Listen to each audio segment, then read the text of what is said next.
Hi, welcome to Books to Boardrooms with Dr. Kiran. Today I have the privilege of having Ms. Leenna Jayachaandran. Leenna is the CEO of an organization called Transdefy. I will let her answer what basically Transdefy do. A little background about Leenna. She got more than close to 30 years of experience in sales and marketing, and she is currently she can be called as a sales architect, a sales transformation coach. I think that's something which I know. So let's hear from Leenna. So Leenna, you you are a sales architect. You are a sales transformation coach. So according to you, how does your customer perceive you? Can you just little give a background about that? Yeah, I mean, I'm always overwhelmed when I'm told a sales. I've been called a sales magnet sometimes, but that's being very humble by my customers because for me, sales is a passion. I believe that I'm born to sell, and I've been in sales for more than almost 3 decades.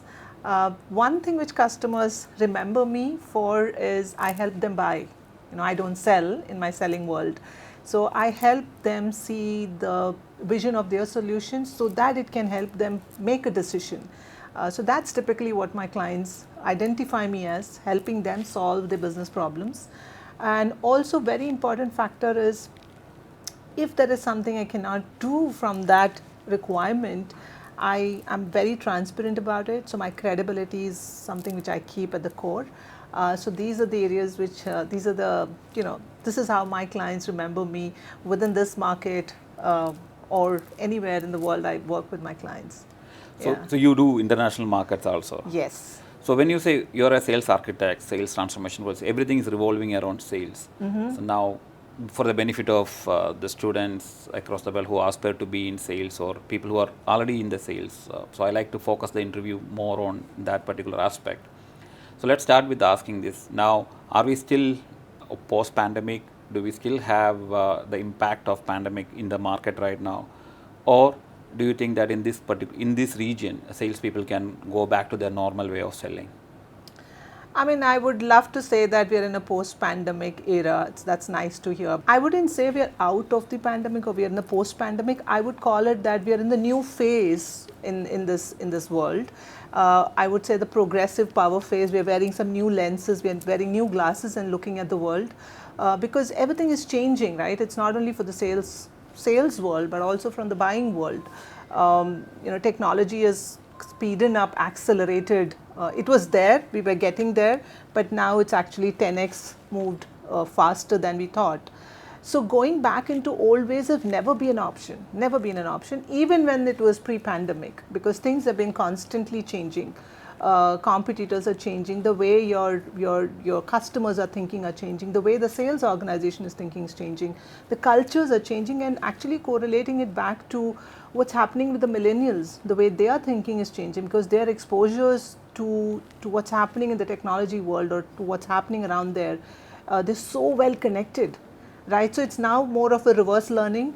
So I was just having a conversation with a client of mine on a leadership with the leadership team, and it's more like you got to learn from the millennials and undo and redo the way we're actually dealing with them. So I wouldn't say we can ever go back to the old ways, and we can never go back to the old ways. It's always evolving. But what has changed now is your buying organization has moved much faster than the selling organization, because we are so much into our own thought process that selling is about selling everything to anybody. We feel that it's about networking. We feel that about, when I say we, I'm talking about the sales professionals who've been there for 25, 30, 40 years. They believe that certain ways have been working and it will still work. And we continue to be in that space. But the buying organization has realized that we cannot buy the way we used to buy earlier. So their way of dealing with the sales organization has changed. So that has dramatically changed. So we have to evolve and reduce the buyer-seller gap. And there are many ways of doing that. So if to answer your question, that can we go back to the old way of selling? We can never go back to the old way of selling. We have to keep evolving, and yeah. So as the sales organization is evolving, buying organization is evolving, you mean the customers are evolving, different generation of customers. So how do you help the sellers to cope up or to be successful in their sales job? How do you help?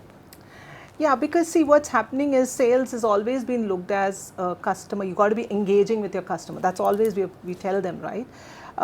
So that is still going to be there. You got to be engaging with your customer, but more so, what I help them realize is you've got to be engaging in a conversation more. So you got to have more engaging conversation. Now, how can I have an engaging conversation if I do not know what's happening in my customer environment? So even more important to know what's changed in the buying organization. So where I help the sales team to realize is that it's good to know what you're doing. It's great to know how your organization is evolving, but it's no good if you do not know what your buying organization has evolved to. What are their challenges? How is their competitive landscape changed? How do they visualize the solution? What are the opportunities they're trying to capitalize? So helping them have a mind shift towards thinking from a customer's perspective is where my attempt is typically. But also what I help sales organization or organization per se to do is rather than treating the symptom, we need to treat the cause. The symptom is, many of the sales organizations or the team leaders come back and say, my team is not performing, there's forecast inaccuracy, closing rates have gone down, we're getting very lesser margins than it was earlier, we're too anxious about closing the deal, our pipelines are shorter. Now these are all symptoms, right? What's causing that? So I help them diagnose that. If it's a forecast accuracy, are you qualifying your opportunities better? How well are you qualifying? Does qualification mean just having 1 or 2 calls with your customer and then you immediately put it into your funnel and you start going after it to know that in the middle of the funnel it's out of the funnel after some time?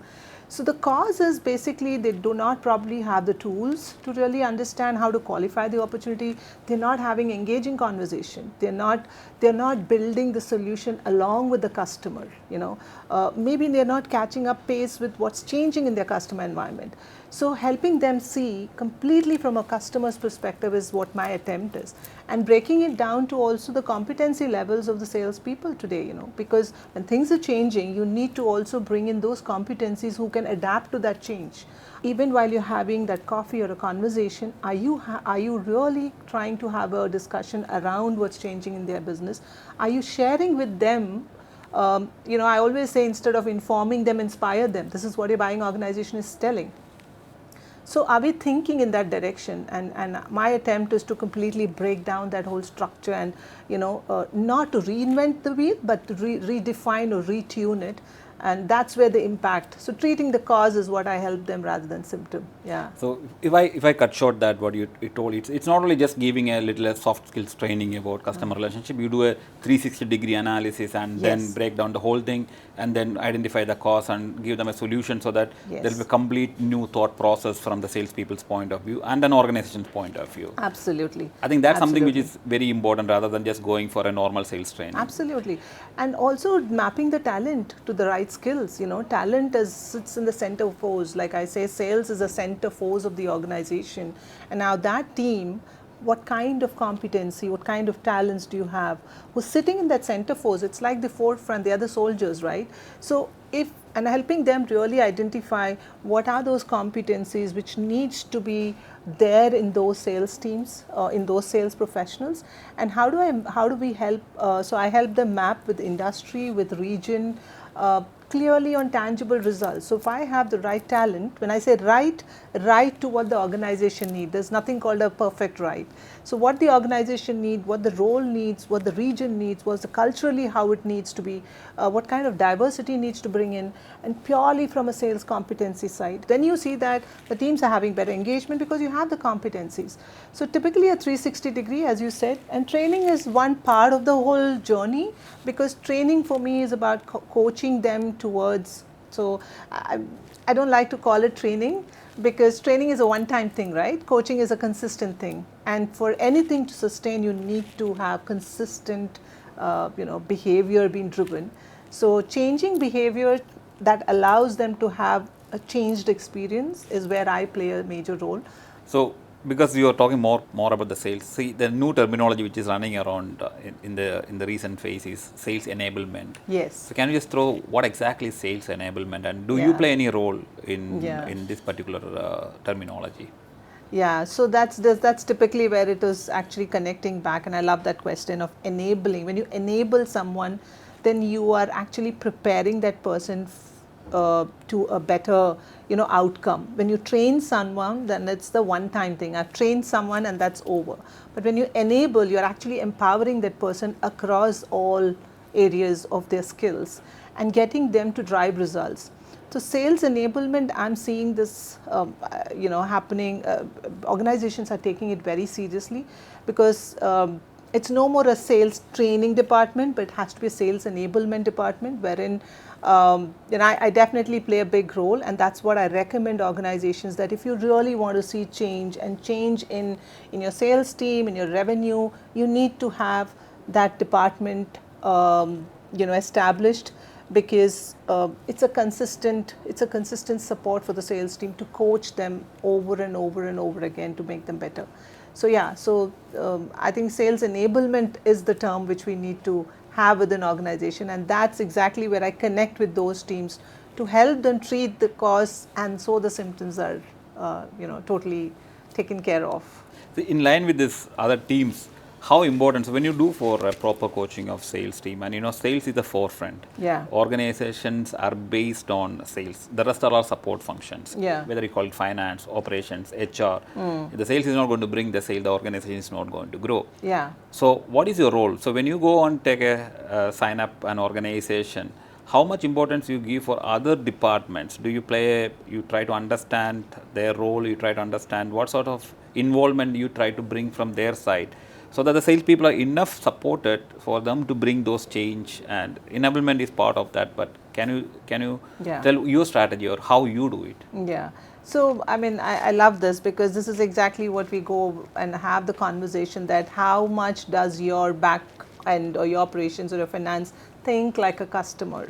If they are not, so I would say that build profit centers rather than cost centers. Every person, every individual involved in the organization has to think like a customer and look at it as a revenue model. Because if that doesn't happen, then it becomes a conflict, faces all the shock or the good, bad, ugly from the client side. But the back end team is where actually it's like the spine of the organization.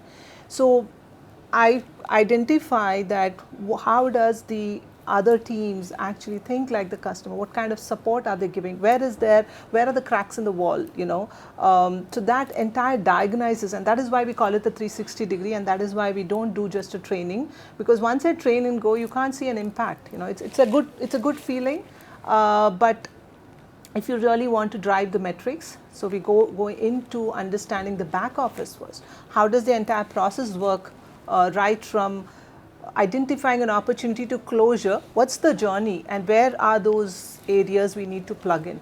Most often what I've seen is the ball is dropped after the order comes in, and that's where your customer experience becomes a problem, because once the order comes in, now the whole drama starts, right? Now there's a firefighting, because now the salesperson has to fight to the internal customer, trying to help them understand why they should, support. So that alignment is where I play a very significant role. So I work with both the teams to make sure that there's an absolute integration, and it's more like, I would say, more interconnected, aligned.